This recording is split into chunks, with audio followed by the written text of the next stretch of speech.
Hello, dear students. Assalamu alaikum warahmatullahi wabarakatuh. Today's topic is meeting poets, جو کہ 8th class کے English کی پوائم number 8 ہے اور T2 میں ہے یہ.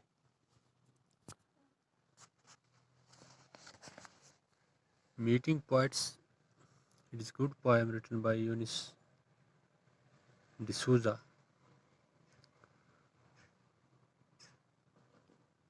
اس پوائم میں دکھایا گیا کہ لوگوں کو کسی کو جج کرنا کسی دوسری چیز سے تو یہ ایک ایرر ہے. معمولی سی اپیرنس یا کوئی ایک چیز کسی انسان کے بارے میں پھر اسی پہ اس کی پہچان جاننا یا اس کو اس سے ریلیٹ کرنا یہ تو غلط ہے، وہ تو مس لیڈ کرتی ہے. جیسے کہ شاعروں کے بارے میں، کیونکہ ان کی شکل، ان کا بیہیویئر، بات کرنے کا طریقہ وہ تو ٹھیک نہیں ہوتا ہے، لیکن جب ہم ان کا کام دیکھتے ہیں، ان کی رائٹنگز دیکھتے ہیں تو وہ بہت اچھے ہوتے ہیں.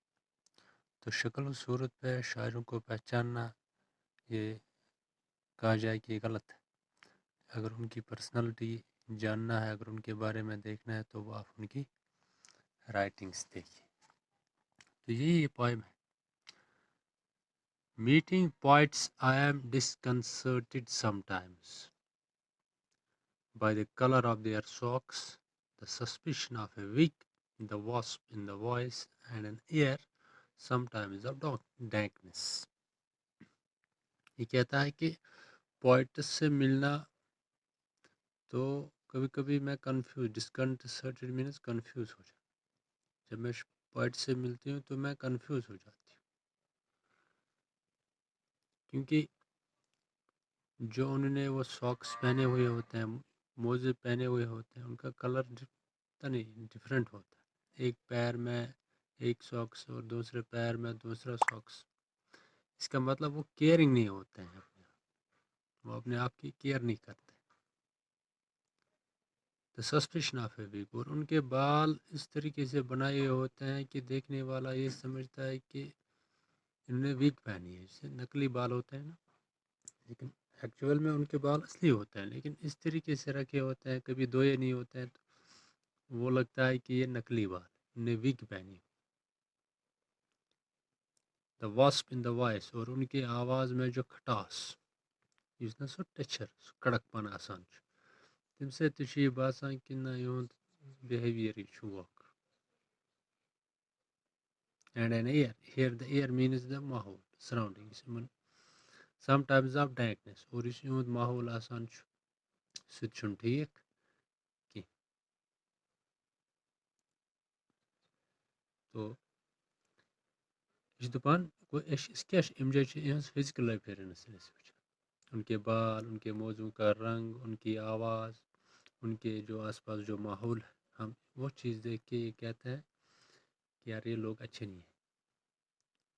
But best to meet in poems،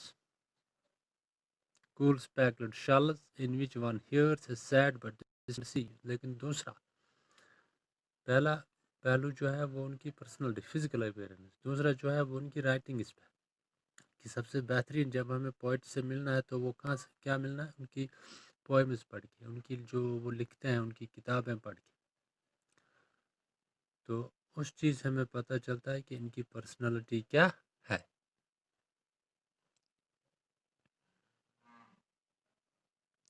اور ان کی پرسنالٹی وہ کہتے ہیں میٹ پارٹس کول اسپیکلڈ شل، وہ شلز جو مطلب اسپیکلڈ مینز ان کے اوپر داغ ہوتے ہیں. ان کی لکھائی میں اگر کوئی وہ سب کچھ پتہ چلتا ہے کہ ان کی پرسنالٹی کیا ہے.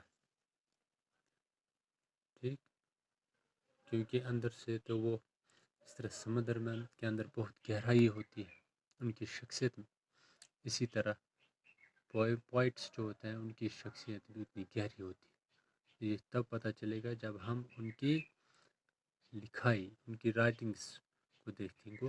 ان کی فزیکل ان کی فزیکل اپیرنس پہ دیکھ کے ہم کنفیوز ہو جاتے ہیں، پریشان ہو جاتے ہیں، لیکن یہ بات غلط ہے۔ اگر ہم ان کی فزیکل اپیرنس، ان کی باتیں سن کے، ان کے کپڑوں کا پہننے کا ڈھنگ، ان کے بال رکھنے کا طریقہ، اگر ہم اس چیز پہ ان کو جج کریں گے تو یہ غلط ہے۔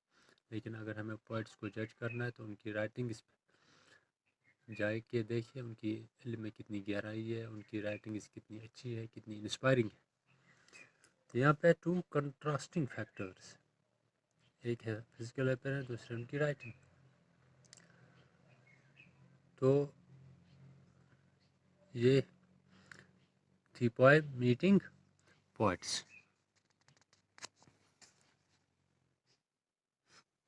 تو کل ہم اس کے کوشچنز دیکھیں گے۔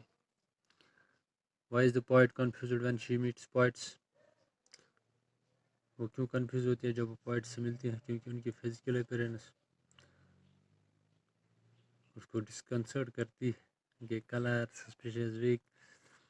دوسرا، what is the best way to know points? Best way to know the points is to read their work, to read their poems. تو یہ کوشچنز ہم کل کریں گے، ٹھیک ہے؟ Thank you.